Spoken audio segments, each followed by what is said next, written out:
와, 문법 진짜 어렵네. 공부해도 이렇게 많이들 틀리는구나. 이렇게 어려운 걸 선택 과목으로 고를 순 없겠어. 안녕하세요. 유튜브로 만나는 수능국어 불효인간 박미석입니다. 오늘은 2021 지나간 수능이죠. 그 수능의 주요 문항 간단하게만 살펴보고요. 그걸 바탕으로 그리고 추가적인 내용을 더해서 앞으로 우리가 준비하게 될 2022 수능은 어떤 방향으로 나올 것이며 우리는 어떻게 대비해야 하는지 그런 방향 설정에 대한 이야기 해보도록 하겠습니다. 14번부터 문제 볼게요. 이건 지난 수능 주요 문항의 문법 문제들이기도 하고요. 또 오답률 1위와 2위 문제이기도 해요. 얘가 1위고요. 얘가 2위였어요. 와, 문법이 오답률 1위랑 2위를 차지한 건 진짜로 보기 드문 일이잖아요. 문제가 엄청 어려웠나 보죠? 볼까요? 14번. 묻고 있는 건 뭐였냐면 아는 문장에 대한 이야기만 묻고 있어요. A부터 E까지의 구성은 이어진 문장도 포함되어 있는데 이어진 문장은 됐고 안 물어보고요. 아는 문장에 대해서만 묻고 있어요. 즉 아는 문장을 종류만 판단하면 되기 때문에 끝만 보고 풀면 된다는 거죠. 근데 왜 이 문제를 A만 읽고 판단했으면 답이 1번이었던 문제였는데 왜 이렇게 많이 틀렸을까? 볼게요. 아마도 1번을 못 고른 친구들은 첫 번째 그냥 1번이니까 1번을 답으로 고르기 쉽지가 않잖아요. 두 번째 인용절인 걸 대충 의미만 가지고 비벼서 막 생각한 것 같아요. 그런가 이렇게 생각해 버린 거죠. 아는 문장은 그 종류를 판단하는 기준을 되게 중요하게 배워요. 제가 가르쳐 줄 때만 그렇게 하는 게 아니라 누구나 그렇게 가르치고 누구나 그렇게 배운다는 거죠. 즉 기본 개념이자 중요 개념이었던 거예요. 이 기본 개념과 중요 개념을 학습하고 그거에 따라 문제를 풀었다면 문제를 이렇게 풀렸어야 해요. 기상청은 A 해서 끝에 보니까 는으로 끝나네. 이건 관형절이야. 근데 1번에 인용절이라고 했네요. 인용절은 뭐가 있어야 되는데 고나 라고가 있어야 되는데 이게 뭔 소리람? 답은 1번. 이렇게 풀었어야 되는 문제인데 많이들 어떻게 풀었냐면 기상청이 예보를 한 내용을 말했으니까 이게 인용인가? 이러고 넘어갔다는 거예요. 말이 안 되잖아요. 14번이 오답률 1위인 이유는 기본 개념, 중요 개념에 대한 가장 중요하고도 핵심적인 그런 문법 공부가 되어 있지 않아서인 거예요. 문제가 어려워서가 아니라. 11번. 얘는 지문형 문법 문제이고 문법 문제의 첫 번째 문제였어요. 이 위에도 지문이 꽤나 많이 있었겠죠? 11번 문제가 엄청 어려웠을까요? 어려웠을 수도 있죠. 근데 일단 11번 문제가 오답률 2위가 된 이유 아마도 이 위에 지문의 내용에 많이 집중한 것 같아요. 그래서 밑에까지 집중력을 끌고 오지 못했던 게 아닐까요? 하는 게 첫 번째고요. 두 번째 또 말해야 될 것 같네요.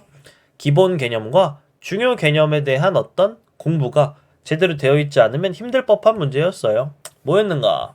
관형사 와 용언의 관형사형을 구별할 수 있는가? 그냥 명사를 꾸며주기만 하면 걔의 품사가 관형사인가? 아니라는 거죠. 애초에 품사가 관형사인 것과 그냥 용언인데 관형사형으로 잠깐 바뀌었을 뿐인 것. 이 둘은 공부하기 전에는 그냥 읽으면 너무 어려운 거예요. 하지만 문법을 진지하게 공부해서 어느 정도 끝낸 적이 있다면 너무나 당연하게 굉장히 중요하게 다루는 어떻게 보면 어렵지만 기본 개념인 그런 내용에 해당하는 거였죠. 이걸 할 줄 알았다면 바로 지울 수 있는 선택지가 있었죠.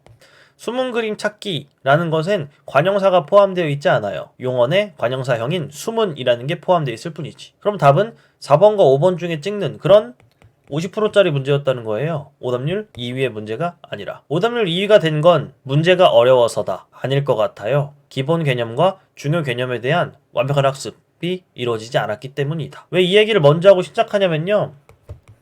통계상으로만 볼 땐 와, 문법 진짜 어렵네. 공부해도 이렇게 많이들 틀리는구나. 이렇게 어려운 걸 선택 과목으로 고를 순 없겠어. 이런 생각은 적어도 이 문제들을 근거로 했을 때, 이 문제를 바탕으로 한 통계를 근거로 했을 땐 조금은 적절하지 않은 생각이 아닐까 하는 생각이 들어서 오답률 1위랑 2위 한 문제를 좀 같이 살펴보면 좋겠다는 생각이 들어서 먼저 봤습니다. 이것 때문에 언매 선택을 기피하진 마세요. 다른 이유 때문에 기피하더라도. 됐나요? 얘는 오답률 상위 랭크에 있지는 않았어요. 근데 학생들의 후기를 통해 볼 때 많이 어려웠다고들 하던데요. 의외로. 얘는 아까는 언매 선택자들이 좀 집중해서 봤어야 되는 그런 내용이었다면 얘는 화작 선택자들이 좀 집중해야 되는 그런 문제인 것 같아요. 이 문제가 어려웠다면 그 어려운 이유는 무엇인가? 첫 번째, 풀이법을 지키지 않았거나 풀이법이 없어요. 이 유형 처음 나온 유형일까요? 풀이법이 없다고 했을 때 그게 이해가 되는 순간은 처음 나온 유형일 때, 그땐 이해할 수 있죠. 처음 나온 유형이니까 풀이법이 딱히 없을 수도 있으니까요. 근데 요 2번 문제는 부르는 이름은 다양하지만 허구한 날 나오는 문제 유형이었어요. 맨날 유형이 반복돼서 나왔다면 거기에 따른 자신만의 풀이법이든 아니면 누군가한테 배운 풀이법이든 있었어야 했잖아요. 풀이법이 없다면 매번 다르게 푼다는 거예요. 매번 다르게 풀면 매번 정답을 맞힐 확률도 오락가락하겠죠. 요게 화작스러운 내용이었다면 2번은 좀 독서스러운 내용을 이야기해 볼게요. 접속부사, 뭐 접속어라고도 하기도 하고 접속사라고 부르기도 하는 이것, 그리고 지시어, 이것에 집중을 안 해서 그래요. 이 문제에 딸려있는 지문의 특정 부분엔 이런 말이 있어요. 한편이란 말이 있고요. 지시어는 이것이라는 말이 있었던 것 같아요. 지시어가 나오면 그것이 지시하는 말과 이어져야 했을 거고요. 접속부사로서 한편이 나왔다면 내용상 전환을 알리는 거니까 앞뒤 내용을 분리했어야 했을 것 같아요. 근데 그것들 중에 어느 것도 하지 못한 채 뒤에 내용과 섞여서 4번 같은 걸 그냥 적절하다고 생각한다는 거죠. 4번을 골랐어야 했는데 못 골라낸다는 거예요.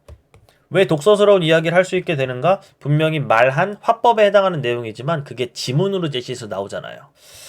좀 독서적인 측면에서의 고민이 필요한 문제일 것이고, 또 화법과 작문에 해당하는 어떤 풀이법에 대한 고민도 분명히 있어야 되는 그런 문제가 아니었나. 이 문제가 어려웠을 수는 있지만 많은 교훈을 남기는 문제가 아니었나. 화작만 한정해서 이야기해본다면 많이 나오고 반복되는 그 유형의 문제들이 있다면 그거에 따른 풀이법을 준비해야 합니다. 왜 준비해야 하냐면 어차피 신유형이 또 추가적으로 나올 거거든요. 기존의 유형에 대한 문제와 신유형 섞여 있다면 기존 유형에 대한 문제는 풀이법을 가지고 빠르게 풀어버리고 나머지 이 신유형으로 나온 것들에 대한 고민을 막 하면서 문제풀이가 진행돼야 합니다. 그렇게 준비가 돼야 돼요. 그게 아니면 화작도 충분히 어려운 선택 과목으로 존재할 수 있다. 이런 이야기를 드리고 싶었습니다. 지난 문제 살펴보는 거, 중점적으로 살펴보는 건 여기까지만 볼 거고요. 그 다음부터는 주제를 조금 바꿔서 가볼게요. 구독, 좋아요. 주제는 2022 수능 출제 방향이에요. 1번 추론적 독해 능력을 요구한다. 혹은 추론적 사고 능력을 요구한다. 이렇게 생각하시면 될 것 같아요. 추론적 독해는 뭐 다음에 존재하는 거냐면요. 수준상으로 볼 때 요 사실적인 이해, 사실적인 독해, 바로 다음 단계라고 생각하시면 돼요. 사실적인 이해는 그동안 우리가 많이 사용해 왔어요. 얘는 뭐냐면 내용일치라고 말하면 낯설진 않겠죠. 그동안은 내용일치 문제가 대다수였고 추론이라는 이름을 가지고 있더라도 어차피 내용일치야 라고 선생님들도 말하고 실제로도 그래왔던 그런 문제들이 줄을 이뤘는데, 이제는 추론에 대한 고민도 실제로 해야 한다. 껍데기만 추론이 아니라 실제 추론을 요구할 수도 있다에 대한 내용이에요. 실제로 요 내용들을 요구하게 되는데 여기서 요 추론적인 이해를 이제는 본격적으로 물어보게 될 거라는 거죠. 창의적 사고력에 대해서는 여기 내용에 빠져 있죠? 없습니다. 그리고 비판적인 어떤 사고는 우리가 비판이라고 했을 때 막 까는 걸 생각하잖아요. 그게 아니라 적절한가, 제대로 됐는가, 이렇게 판단하는 어떤 사고를 얘기하는 거기 때문에 문제를 직접적으로 묻지는 않아요. 대세는 추론이다. 사실은 당연히 깔려있는 거라면 이젠 추론에 대한 고민 또한 본격적으로 이루어져야 하는 것이 아닐까, 이런 생각을 꼭 해보셔야 됩니다. 실제로 많은 시그널들이 요걸 말하고 있어요. 추론적인 독해를 앞으로 요구할 거야, 본격적으로 물어볼 거야 라는 걸요. 올해 수능에 나왔던 추론과 관련된 문제들이에요. 3번 추론이긴 한데 되게 기본적인 추론을 물었고요. 10번도 되게 기본적인 추론을 요구해요. 다만 10번은 껍데기가 추론이 아니라는 점이 좀 중요하겠죠. 껍데기는 고쳐쓰기인데 고쳐쓰기 문제가 사실 아닙니다. 요걸 가지고 내용을 종합해서 요 1, 2, 3, 4, 5의 내용 중에 하나를 추론할 수 있어야 돼요. 되게 기본적인 추론이어서 새로울 건 없지만 껍데기와 다르다는 점에서는 좀 새롭죠. 12번 얘는 껍데기가 추론이에요. 근데 지금까지 많은 추론 문제들이 그래왔듯 알맹이는 내용일치에 해당하는 문제이기 때문에 별로 추론에 대해서는 고민하지 않으셔도 돼요. 다만 27과 28번 추론적인 사고가 밑에 깔려 있은 채 문제를 풀어야 하는 꽤나 어려운 문제 두 문제였죠. 27과 28도 꽤나 많은 수준의, 높은 수준의 추론을 요구하고 있긴 한데 본격적으로 우리가 피부에 와닿게 그렇게 요구하고 있진 않은, 그냥 풀면 되는 거 아니야 싶은 그런 문제들이라면 이 두 문제가 중요합니다. 35랑 37 각각 1번 선택지들의 내용이 있어요. 근데 이게 본문에 해당 내용이 정확히 명시되어 있지 않습니다. 즉 무조건 추론이 개입될 수밖에 없는 그런 선택지 내용이었다는 거죠. 우리는 그동안 이 내용이 본문에 있어 없어를 찾다가 본문에 없다는 것만으로도 이 선택지가 틀렸다라고 판단하는 기준으로 사용해 왔어요. 기준으로 그게 작동해 왔죠. 하지만 이젠 그러면 안 돼요. 각각의 1번 선택지의 내용은 본문엔 명시되어 있지 않지만 엄연히 판단할 수 있는 그런 내용일 거거든요. 두 가지가 나옵니다. 본문에. 이거 안 풀어보신 분들은 분명히 풀어봐야겠죠?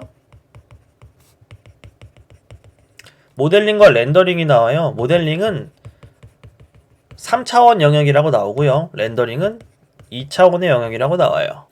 35번의 1번이요. 가려져 보이지 않는 부분은 계산하지 않을까요? 가려져 보이지 않는다고 할지라도 3차원이니까 막 돌려보면 보일 거잖아요. 적절하지 않다고 판단할 수 있었어야 했어요. 이 내용은 없지만. 37번의 1번 많은 친구들이 이걸 답으로 골랐죠? 왜? 본문에 없으니까가 아니었을까요? 고르고 심지어 이의제기까지 하게 되었던 뭐 그런 문제예요.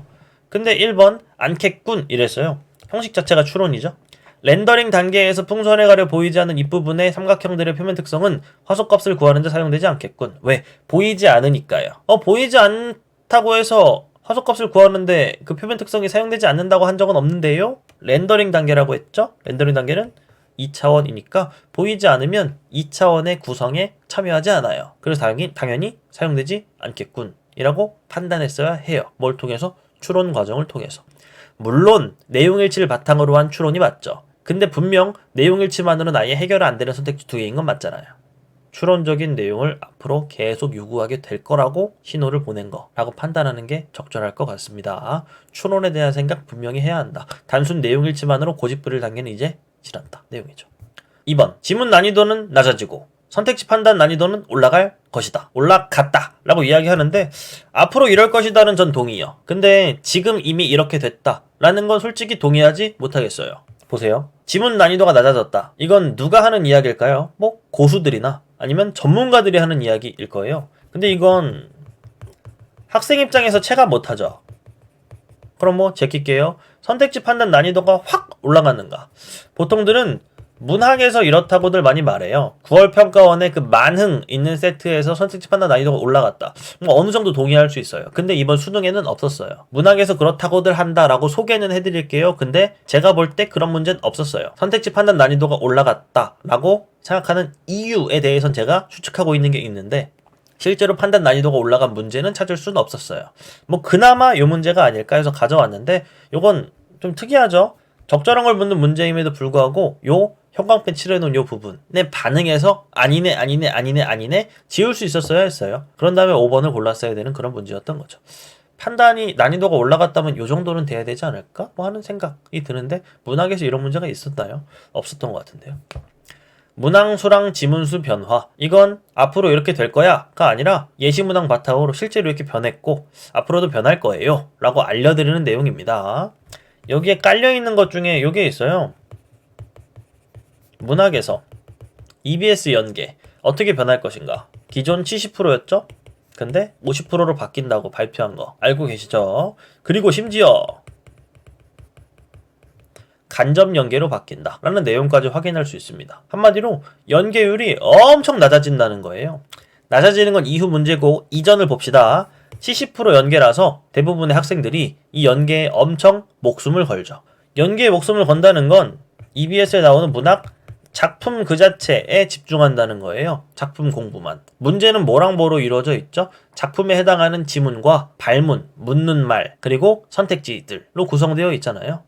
작품에 신경을 너무 많이 썼고 작품이 아는 것인가 모르는 것인가에만 매달리게 되며 연계 공부했던 그 내용에만 매달리게 되니까 이렇게 말하는 것 같아요. 선택지 판단 난이도가 올라갔다고. 근데 다시 말합니다. 문학 문제에서 선택지 판단 난이도가 너무 높았던, 갑자기 높아서 되게 애매했던 그런 문제는 올해 수능엔 출제되지 않았습니다. 다시 한번 그 문항들을 분석해 보시면 알 수 있을 것 같아요. 근데 앞으로는 좀 같은 상황이라면 이렇게 바뀌는 상황이라면 좀 다르게 느껴주셨으면 좋겠어요. 어떤 노력을 통해서 작품에 집중하는 노력이 아니라 선택지들의 관계, 그로 인한 문제풀이에 집중하는 노력으로 선택지의 난이도가 올라갔어. 이런 이야기를 좀 덜 하게 되는 방향으로 노력해 주시면 좋지 않을까. 이런 생각이 들고요. 결국 문제풀이입니다. 문학은 이제 결국 문제풀이로 돌아왔어요. 문제풀이를 통해 공부하시고요. 사고력을 기르기 위한, 그리고 문제풀이 능력을 향상시키기 위한 그런 공부 해주시고요. 그리고 문제풀이의 재료로 삼았던 작품에 대한 공부와 정리는 추후에 결과적으로 이루어질 수 있게 우선순위를 좀 바꿔서 이렇게 해주시면 좋겠어요. 기존에도 이렇게 했으면 좋았는데 연계율이 높다 보니까 그렇게 하라고 말해도 안 먹혔던 거예요. 근데 이제 연계율이 떨어졌으니까 이제 좀 먹히지 않을까 해서 한 번 더 이야기해보는 거죠. 작품 공부는 후에 이루어지면 좋고 문제풀이에 대한 고민이 먼저 이루어지면 좀 더 좋겠다. 어차피 문학은 확실하게 문제풀이에 되게끔 문제를 낼 수밖에 없으니까. 뭐 자세한 건 문학 문제풀이 영상에서 다시 한번 안내하기로 하고요. 바뀐 거 봅시다. 먼저 문학이에요. 문학에서 제일 일단 눈에 띄는 변화. 고전소설의 지문수가 하나 늘어났습니다. 예시문학 기준으로 볼 때. 수능에는 최고운전 단독작품으로 나왔잖아요. 근데 여기서는 가, 나 이렇게 나왔어요. 복합지문이라고 해서 엄청 쫄 필요는 없어요. 둘 사이에 관련성을 엄청나게 묻진 않아요. 복합 문제는 보기 문제가 유일했고요. 다 가에 대해서 단독으로 묻고 나에 대해 단독으로 묻는 문제였어요. 즉 지문수가 하나 늘어나는 거에 대해서만 생각하시면 되지 막 관련성에 따른 추가적인 문제풀이 고민 이런 건 별로 안 하셔도 된다는 거죠. 그냥 평소 보기 문제처럼 푸시면 되는 거였기 때문에 작품 수 증가에 대한 어떤 부담만 느끼시는 게 맞겠다. 근데 그 밑에 너무 달라요. 올해 수능에는 3위인 것과 평시조 한 편 그리고 수필 이렇게 묶여서 나왔죠. 근데 예시문항에는 문제수가 한 문제 적긴 한데 평론가 평시조 두 작품 그리고 사설시조 두 작품 작품 수는 엄청 많죠. 근데 이게 또 평론 따로 그 다음에 시조 사설시조 이렇게 나온 게 아니라 평론이 계속되면서 중간에 작품들이 끼어있는 형태예요. 엄청난 복합 형태인 거죠. 문학 위주인지 비문학 위주인지 알 수 없을 정도로 그냥 흐름에 따라 쭉 읽어가면서 작품은 부수적인 역할만 수행하게 되는 그런 문제 구성이었기 때문에 조금 현재의 어떤 문학 위주의 문제풀이에 익숙해져 있다면 좀 충격적일 수 있는 그런 내용이었습니다. 꼭 예시문항에 있는 요 시조 세트, 시조랑 평론이 같이 묶여있는 요 세트 꼭 풀어보시길 바랄게요. 요 유형이 6평에도 계속 이어지고 계속 간다면 이거에 따른 뭐 새로운 풀이법에 대한 고민도 분명히 있어야 되는 뭐 그런 큰 변화라고 볼 수 있겠습니다. 현대소설은 큰 변화는 없어요. 현대소설에서의 지문수 증가가 오히려 있고 고전소설에서는 요 동결될 수 있는 요런 변화도 뭐 생각은 하고 대비는 해야 한다. 뭐 이런 이야기 정도 말씀드릴 수 있겠네요. 비문학에서는 변한 게 별로 없습니다. 다만 문항수가 엄청 적은 게 이젠 없죠.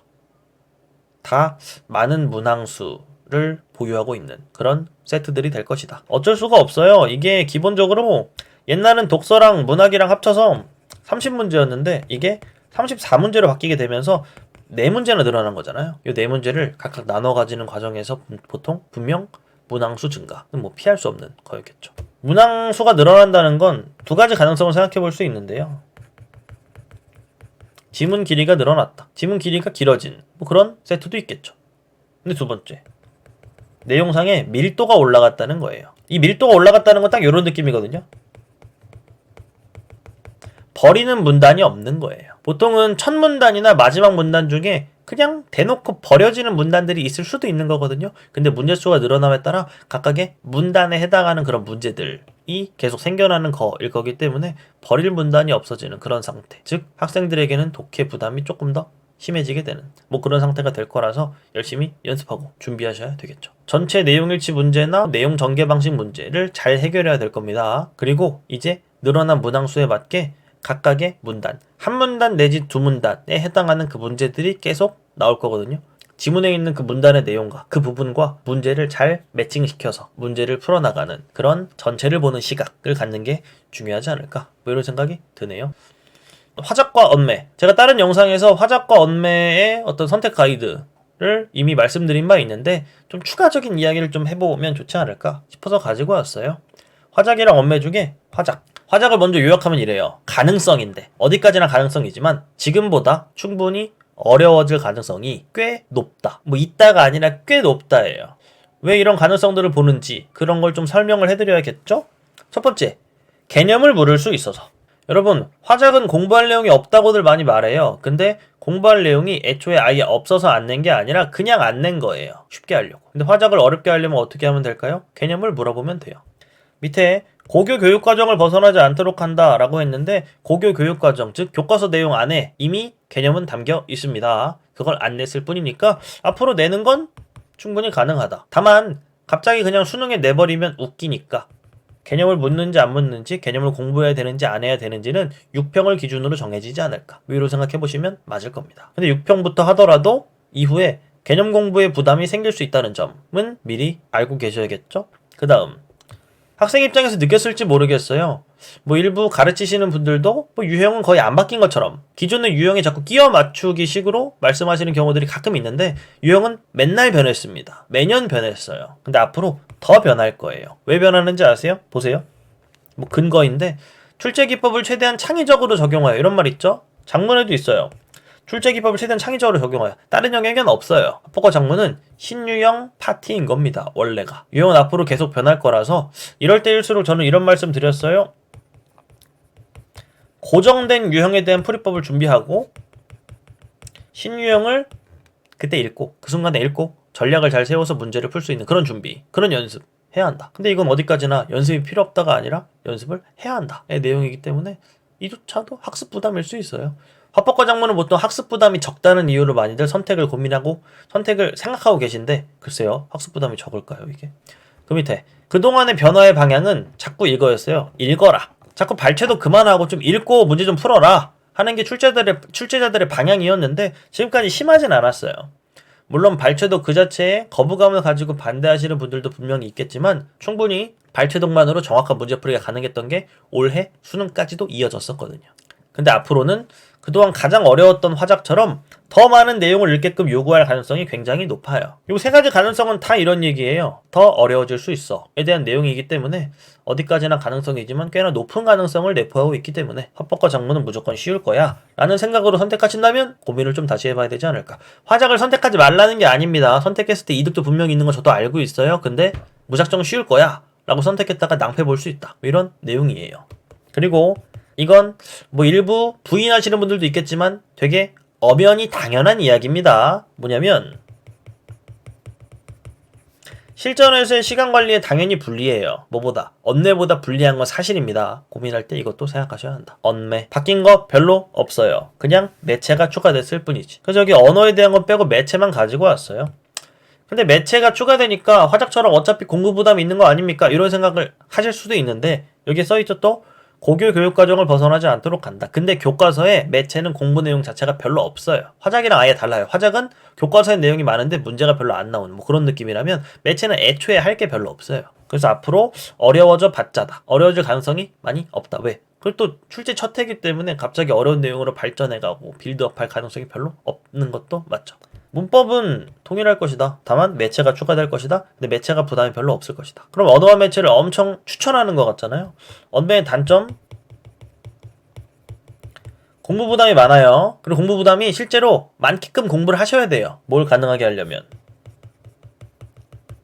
시간 관리에 있어서 유리함을 가져가려면 공부 부담을 많이 느끼셔서 어느 정도의 개념 완성이라는 성과를 이루셔야 돼요. 언매를 시간 관리에서 이득 보려고 무작정 고르면 안 된다는 얘기입니다. 언매를 고를 거면 공부를 열심히 하셔야 돼요. 그래서 개념을 완성해서 개념만으로도 문제가 쑥쑥 풀려서 시간 관리에서 이득을 보게끔 준비를 하셔야 된다는 거죠. 물론 매체에 대해서도 뭐 대략적인 저의 영상 보시면 아시겠지만 대략적으로 나오는 내용들은 미리 알고 있은 채 문제를 빨리빨리 풀어낼 수 있는 그런 준비가 돼야지 언매에서의 어떤 확실한 이득을 볼 수 있는 건데 그냥 막 언매 선택할 거야 이래놓고 이번 방학이 끝날 때까지 개념 완성을 안 해놔요. 그 다음 계속 미루면서 나 언매에서 시간 이득 봐야 되는데 나 공통과목 엄청 느리게 푸는데 이러다 그냥 망하는 거예요. 나중에 준비 안 된 채 화작을 고르게 되는 그런 상황이 될 수도 있기 때문에 언매를 고를 때는 여러분 두 가지 조건 중에 하나여야 됩니다. 첫 번째, 문법을 그냥 잘하거나 애초에 잘하거나, 아니면 두 번째, 확실히 책임감을 가지고 이번 방학 안에 언매에서 언어에 해당하는 개념 공부를 끝내겠다라는 굉장한 의지를 가지고 있거나, 이 둘 중에 해당하지 않는다면 그냥 화작 고르세요. 물론 연습하고 공부해야 되는 내용이 나중에 생길 수도 있지만 그래도 화작을 그때는 고르실 수밖에 없는 뭐 그런 상황에 처하게 된다는 거죠. 언매를 고르려면 꽤나 능력 혹은 책임감이 있어야 된다는 점, 그런 걸 꼭 생각해 주시길 바라겠습니다. 오늘은 뭐 요 정도까지 살펴보고요. 다음에 더 도움되는 영상으로 찾아오도록 하겠습니다. 이 내용과 관련해서 납득이 안 가거나 아니면 좀 더 추가 설명이 필요하다 하는 내용이 있으면 댓글로 요청해 주세요. 그러면 성심성의껏 답변 드리겠습니다. 전 여기까지 할게요. 안녕.